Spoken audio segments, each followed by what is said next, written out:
जमीन रजिस्ट्री करने गए एक असहाय व्यक्ति को ठगी का शिकार होने का सनसनीखेज मामला सामने आने से इलाके में हड़कंप मच गया है। घटना ग्वालपोखर थाना क्षेत्र के सिंधो गांव के लोगों ने देखी। आरोप है उसे भुला बुझाकर 1.5 बीघा के जगह पर 7 बीघा जमीन रजिस्ट्री करा लेने का आरोप लगाया गया है। प्रताड़ित परिवार का दावा है कि एक चाचा ने भतीजे को 1.5 बीघे जमीन दान करने की बात कही, लेकिन उस 1.5 बीघे जमीन की रजिस्ट्री करते समय भतीजे ने मिसगाइड करके सारी जमीन रजिस्ट्री करा ली। कुछ दिन बाद मामला चाचा जानकर परेशान और हैरान हो गए। आरोप है कि उनके भतीजे ने फर्जी तरीके से करीब 8 बीघे जमीन रजिस्ट्री करा ली है। मालूम हो कि शेख भसक ग्वालपोखर थाना क्षेत्र के गति ग्राम पंचायत के सिंधो गांव का रहने वाले शेख भसक है। उनके परिवार में पत्नी और 3 बेटियां हैं। वह खेती करके जीवन यापन करता है। अपना कोई बेटा न होने के कारण वह अपने भतीजे मोहम्मद सलीमुद्दीन को बेटे की तरह देखते थे। इसलिए चाचा शेख भशम ने मोहम्मद सलीमुद्दीन को 1.5 बीघा जमीन दान में देना चाहते थे। वह उस जमीन की रजिस्ट्री करने के लिए 18 नवंबर को रायगंज रजिस्ट्री कार्यालय गए थे, लेकिन भतीजे ने कुछ बेईमान लोगों को साथ लेकर करीब 8 बीघे जमीन अपने नाम कर ली। कुछ दिनों बाद मामले की जानकारी होने पर शेख भशम और उनका परिवार परेशान हो गया। उसके बाद शेख भशम ने जिला परिषद के सहायक सभापति गुलाम रसूल से मुलाकात कर आप बीती सुनाई। मामले की जानकारी होने पर जिला परिषद के सहायक सभापति गुलाम रसूल नाराज हो गए।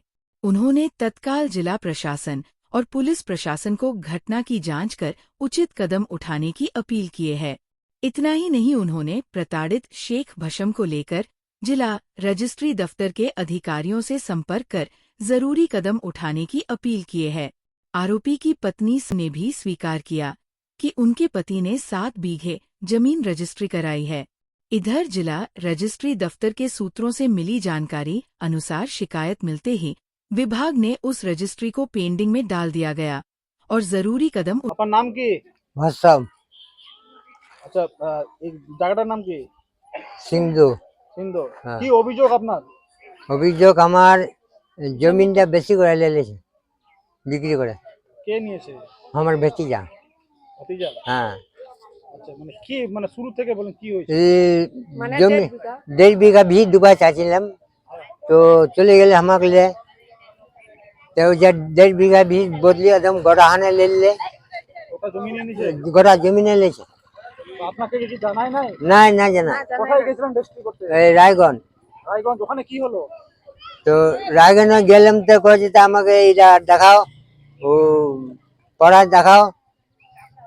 তো সব কাজ হয়ে গেলে বাংলা টাংটা লেলে তা পাঁচুক বলেছে তা আমি পড়া দেখাবো তা আমি দেখাই নাই।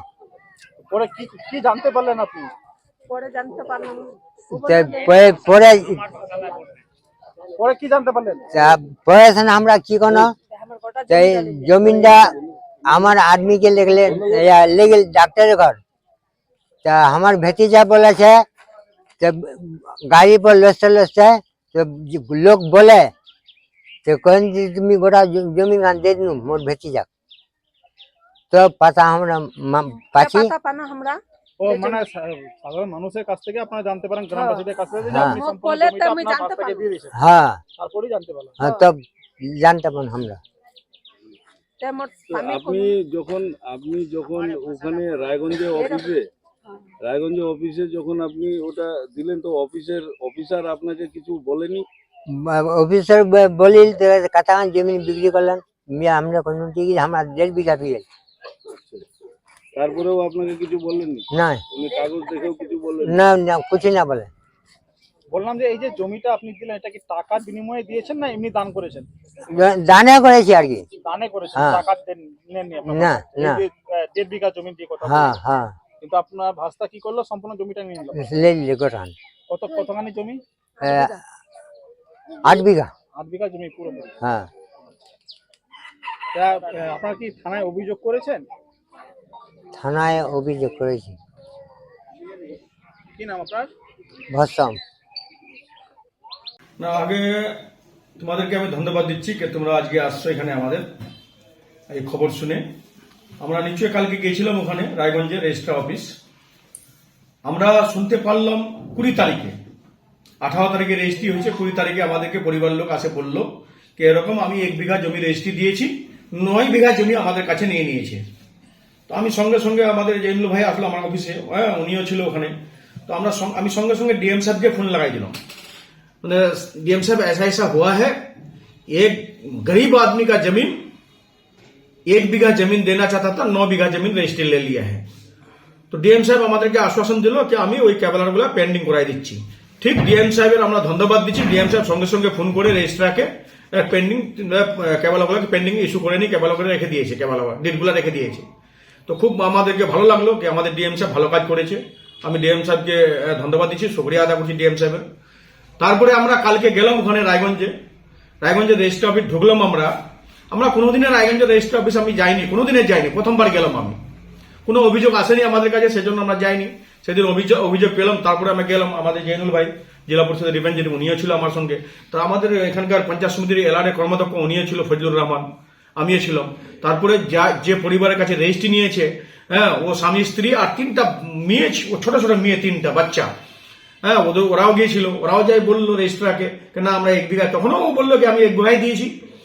আর কিছু দালাল ফালাল ওকে মিসগাইড করেছে, ওখানে যায়। ও বেচারা লিখিত জানে না, অশিক্ষিত লোক, টিপ দিয়েছে ও ডিডে।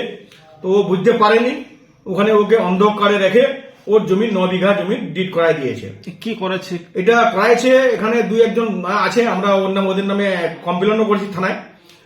থানা আইসি আমরা বলে দিয়েছি কি আপনি ওদেরকে ইমিডিয়েটলি অ্যারেস্ট করুন, না হলে এইগুলা মানে করতেই থাকবে, লোককে বরবাদ করে দিবে। এই লোক অশিক্ষিত লোক, গোয়ালপুরের লোক, বেশি পড়ালেখা নাই। সেজন্য আমি আইসিকে বললাম কি আপনারা এটাতে ভেরিফাই করেন, এটাতে যারা ইলিগাল করছে তাদেরকে আপনারা অ্যারেস্ট করুন। তাদের পরিচয় কি যারা এই কাজ করেছে? ওই দালালি ফালালি করে এগুলাই এজেন্টের কাজ করে নাম জানেন? এখন নাম আমাকে জানা না, আমি ওদের পরিবারের কাছে শুনবো। আমি কালকেও গিয়েছিলাম ওখানে, নামগুলো মনে হয় ওরা এফআইআর করেছে। আমি নাম দেখি, আইসিকে জিজ্ঞাসা করে কে কে আছে, আমি ইমিডিয়েটলি বলবো ওদেরকে অ্যারেস্ট করতে।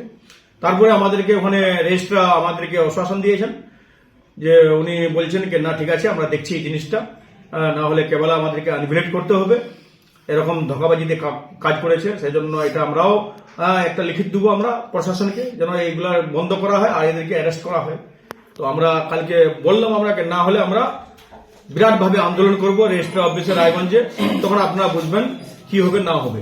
এটাও আমরা বলে আসছি কালকে। আমরা ডিএম সাহেবকে জিজ্ঞাসা করে গেছিলাম, ঠিক আছে आप लोग 4-5 आदमी যাইয়ে। ডিএম সাহেব বললো আমাদেরকে, আমরা 4-5 জনে গেছিলাম কালকে ওদের পরিবারকে নিয়ে। তো আমরা কালকে রেজিস্ট্রার অফিসে বলে আসলাম, সব মুন্সি টুন্সি যারা ছিল তাদেরকেও আমরা বলে আসলাম ভাই ইলিগাল কাজ করবে না, যদি ইলিগাল কাজ করো তাহলে তোমাদেরকেও ছাড়া হবে না, তোমাদেরকেও আমরা প্রশাসন তোমাদের এগেনস্টে প্রশাসনকে আমরা কমপ্লেন করবো। তো ওরা আশ্বাসন দিল কেন এটা ইলিগাল হবে না কোনোদিন, আপনাদের গোয়ালপুরে এটা হয়েছে, আমাদের দিকে কোনোদিনও হয়নি। তো আমি এটা বললাম কি আমাদের গোয়ালপুরের ব্যাপার না, এটা পুরো ডিস্ট্রিক্টের ব্যাপার। ডিস্ট্রিক্টের লোক যায় রায়গঞ্জে রেজিস্ট্রি করতে, এমনি তো ইসলামপুরে রেজিস্ট্রি হয়, চাকুলিয়ার আপনার গোয়ালপুরে রেজিস্ট্রি হয়, চাকুলিয়ার রেজিস্ট্রি হয়, করণদিঘিতে রেজিস্ট্রি হয়, কিন্তু ডিস্ট্রিক্টে আসে সবাই রেজিস্ট্রি করতে। তো সেই জন্য ডিস্ট্রিক্টে যেন এরকম কাজ না হয়, এটাই আমরা বলে আসলাম কালকে। দাদা এরকম তো ঘটনা, এটা না হয় একটা আপনাদের নজরে এসছে, তো এখানে অনেক মানুষ আছে যে যারা একেবারে মানে তারা পড়ালেখা অনেকেই জানেন না। তো রেজিস্ট্রারের তো একটা নিয়ম রয়েছে যে ওখানটায় ওরা দুপক্ষকে ডেকেই ওরা জিজ্ঞাসাবাদ করে, তো সেই প্রসেস গুলো কি হচ্ছে না রেজিস্ট্রার? না, এটাই আমরা বললাম কালকে রেজিস্ট্রারকে কি আপনি তো বলতে পারবেন কি আপনি কতটা জমি দিলেন, কত টাকা পেলেন। তারপরে 9 বিঘা জমি ক্যাশ পেমেন্ট কেরম করে হলো? 9 বিঘা জমিন ক্যাশ পেমেন্ট কেরম করে? অনলাইন পেমেন্ট হলো না, অ্যাকাউন্ট পেমেন্ট হলো না। 9 বিঘা জমি তো মামুলি ব্যাপার নাই। এখন তো জমি বেশি হলে আপনাকে অ্যাকাউন্ট পে করতে হবে, চেক পে করতে হবে, কিন্তু এমনি ডাইরেক্ট ডিড নিয়ে নিয়েছে, এটা আমরা কালকে ধরলাম ওনাকে। তো ওনাকে আমরা উনিও সন্দেহ হলো, সেই জন্য কেবলা পেন্ডিং করেছে। উনিও বললো কিনা আমাদেরকে সন্দেহ হয়েছিল, সেই জন্য আমরা কেবলা পেন্ডিং করেছি। আপনারাও যান, আপনাদের কাছে আমার অনুরোধ মিডিয়াওয়ালার কাছে, আপনারাও যান রেজিস্ট্রারকে ধরুন, এইভাবে কেন হচ্ছে জালিয়াতি। আপনার কি মনে হচ্ছে কোথাও এটাতে মানে কি ডিএসআরও জড়িত আছে? আমি তো এখন আমরা বলেছি, আমার ডিএম সাহেবকে বলেছি এটাতে একটু কড়া ব্যবস্থা নেওয়া হোক, যেন এটাতে ভালো করে তদন্ত হোক, তদন্ত করে যারা এরকম কাজ করছে, নোংরা কাজ করছে তাদেরকে একটু পানিশমেন্ট দেওয়া হোক, সাজা দেওয়া হোক, আমরা ডিএম সাহেবকে বলেছি। কি নাম আপনার? হাসিনা খাতুন আপনার স্বামীর নাম কি? ভসম। কি হয়েছে আপনাদের, কি অভিযোগ? অভিযোগ কি হচ্ছে, মোর ভতিজালে চলে গেল কোথায় ইহাতক ভি রেস্টি করবা রায়গঞ্জ। আচ্ছা রায়গঞ্জ ले गेल तो मोर भतीजा हमार 1.5 बीघा भी कहे ले गेल हमालिगिटे আচ্ছা डेटिमार 1.5 बीघा भी लुमा उठी जाए गोटा 8 बीघा भी ले लीली আচ্ছা तो ले गेल तो हम तो जानी करे नहीं दे हमार गोटा भीला ले लेवाई तो हमरा मुख ले गेल, मोर तबियत खराब हो गेल, वाई ले गेल डॉक्टरे घर से घरल घरत आने कचे ये रास्ता कचे दे तुम्हार भीला मुई गोटला ले लीनु कोई जुन पुछारी करे दे तुम्हार भीला ले लिया गोटला तो तिमरा कौन दे हाँ ले लिया कोई पुछारी कर ले लिया तो आप मुई मोर स्वामी कस हाथ करे कोनु दे हमार जमीला गोटला ले लिया भाई हमार तने राखलो नी कुछ हमार छेले लाख मुई केमने पुछमु मोर इलाक बच्चा लाख আপনার কয়টা বাচ্চা?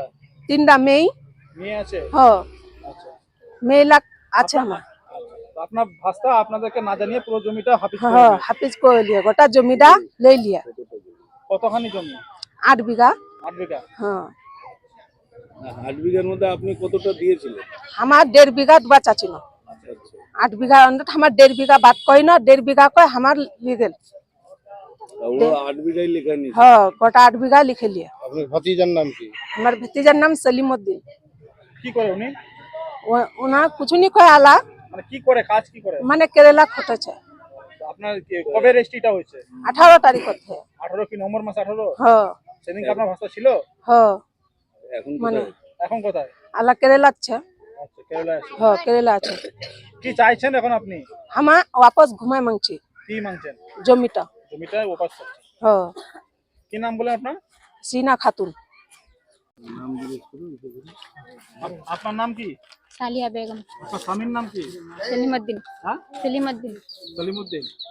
বললাম যে আপনার স্বামীর বিরুদ্ধে অভিযোগ হচ্ছে যে আপনার কাকাকে না জানিয়ে সমস্ত জমি নিজের নামে রেকর্ড করে নিয়েছে, এমনটা অভিযোগ করছে আপনার শ্বশুর মশাই, কাকা শ্বশুর মশাই। কি বলবেন?